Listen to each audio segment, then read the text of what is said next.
Hi everyone, it's Jennifer Hoffman of EnlighteningLife.com, and this is video 2 in my short series on beliefs and how important they are in creating your reality. In video 1, I talked about how incorrect it is for someone to simply say your thoughts create your reality. They do, but you can't look at your thoughts in isolation. You have to look at what creates your thoughts. And what creates your thoughts is your beliefs. Your beliefs are the foundation of your reality. So I got a lot of comments that say, I want to know how to change my beliefs. Well, first you have to understand what your beliefs are. So yes, we have props. So all of your beliefs, and there are some little pieces of paper in here. So all of your beliefs go in what I call your belief basket. And this is a collection of beliefs. Some of them are inherited. You get inherited beliefs from your parents. You learn a belief system from your parents. So, for example, if the belief in your family, as it has been in mine for many years, nobody gets to do what they want. That's a big belief in my family, that you can't do what you want. And it comes from decades of people not in my family not being able to do what they want. Somebody stops them, somebody doesn't believe in them, so they don't do what they want. So in order to do what I want, I have to first understand that I have this belief inheritance and belief experience that is very much against that. I'm going to have to overcome those beliefs in order to be able to do what I want. Let's talk about you and your life. So here's how beliefs work. Say you want to get a fabulous job. I want a fabulous job. I'm going to go to college. I'm going to have this wonderful career, and I'm going to get these great jobs, and I'm going to make lots of money and be a driving force in the company, and I'm going to eventually become CEO. That's a great career path. Well, in order to do that, you've got to have the beliefs that support it. I can do that. I'm capable. I'm smart enough. I'm motivated enough. I know I'll get the support I need. All of those beliefs have to be in place to support the outcome of having this fabulous career. So what's in your belief basket? How about a belief that I'm stupid? Now, if you have a belief that says I'm stupid because somebody told you you were stupid or somebody made you feel stupid, and that happens a lot in families, then you're going to have to overcome the belief that I'm stupid in order for you to have this career. How about the belief I'm a victim? And that is a very powerful belief. It can be a very true belief, especially if you've had a life where you're constantly victimized or you come from a family of victims. In my family, my parents suffered a great deal in World War II. My mother lived in France, and they were a large family. They lost everything in the war, and they were trying to run away from the Nazis. Every time the Nazis would come close to where they were living, they had to move. My mother was a young child then, but old enough. I think she was like 7 or 8 during the height of the war, old enough to understand that they were being victimized by this war. And my father was a Holocaust orphan, so he lost his entire family. Very strong victim belief system in place with my parents. We inherited that because my parents taught us about victimization, about you have to be careful, you can't say too much. My mother still talks to me today about, aren't you afraid that you're going to get persecuted for your beliefs and for speaking out? Well, I might, maybe, but I'm not going to let that stop me because I had to overcome my victim thinking. And if you read my book, From Victim to Victor, I talk about my childhood experience of being paralyzed by a vaccine and how I was victimized by that experience for decades in my life. This never being able to do anything. I couldn't walk. I couldn't move for 2 years. I had to learn how to walk again. I had to learn how to use my arms and my hands because I was paralyzed from the neck down. I spent decades being a victim of my paralysis and having to overcome the beliefs that I can't do anything, which was actually true. So that's one thing I want to express here too, is your beliefs are true. They represent your experience, but you have to then change the beliefs. You have to overcome the beliefs to make them not true anymore. So how do you overcome the belief in being a victim? Well, you have to step outside of that into unknown territory and create experiences that show you don't have to be a victim. You can be a victor.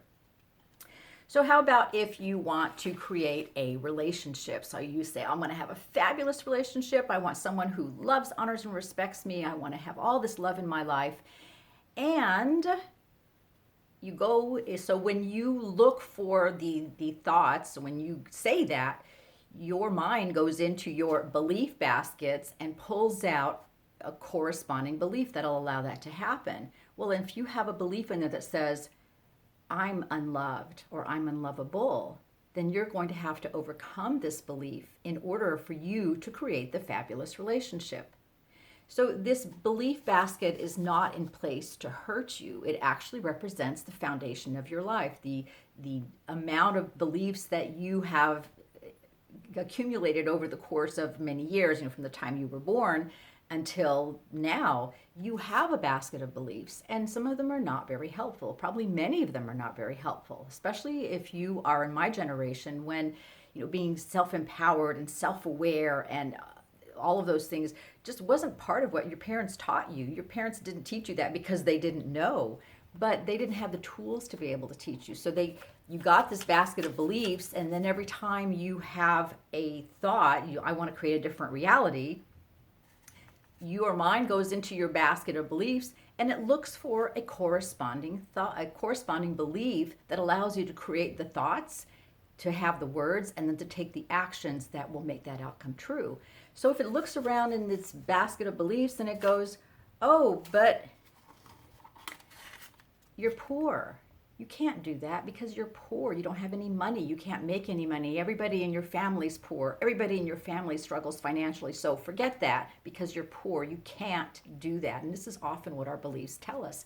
We can't do that because we have the experience of being poor. We have the experience of being powerless. We have the experience of being ugly. How many of you don't like the way you look? How many of you look in the mirror and you go, oh, I'm too short, I'm too tall, I should have blue eyes, I am not very attractive, my face is the wrong shape, my ears are too big, my ears stick out too much, or whatever? Because somebody instilled those beliefs in you from a very early age that said, hey, when it comes to attractiveness, you just don't cut it. And if you say, for example, you want to diet and do a makeover on yourself and you want to buy yourself some new clothes and so you feel more attractive, well, you need to find a belief that says, hey, I can do this. I'm starting out with good genes, I'm starting out with a good foundation, I can feel attractive.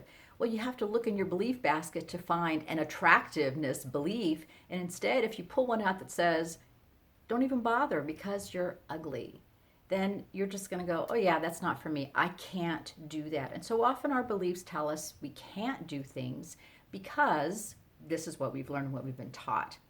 So I want you to explore what's in your belief basket, because then in the next video, I'm going to show you how to shift those beliefs and what you need to do, because you don't just get rid of your beliefs.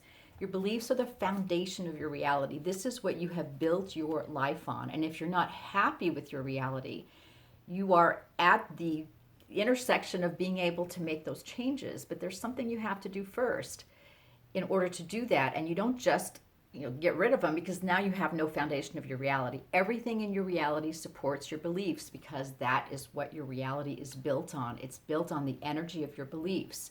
So all of these have a frequency and vibration. All of these represent energies.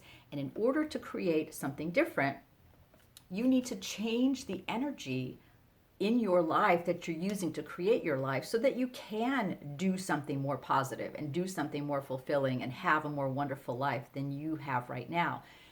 But first you need to explore your beliefs, because when you say, I want this wonderful thing, and you pull out a belief that says, I can't do it because I'm helpless, well, then you need to change helpless into powerful in order for you to create that reality. And you know what your beliefs are when you say, I want this new thing, and all of a sudden all these fears come up and say, well, you can't. It's not going to happen. This is why you get stuck, because you are trying to create a reality that your belief system does not support. And you have to then look for the belief that is making you stuck, and then that's when you know what the next step for you to take is, and I will give you more information about that in the next video. For now, explore your belief basket, see what's in there, be honest with yourself. You need to know what these are so you understand what's limiting your life, what's making you feel powerless, what's making you unhappy, what's preventing you from creating these wonderful outcomes for yourself, and what's actually limiting your life, because if these are limiting beliefs, then they are limiting your life. So explore your belief basket, and in the next video, I'll talk to you about what you can do to change those things. It's Jennifer Hoffman of EnlighteningLife.com. Thanks for watching, and I'll see you on the next video.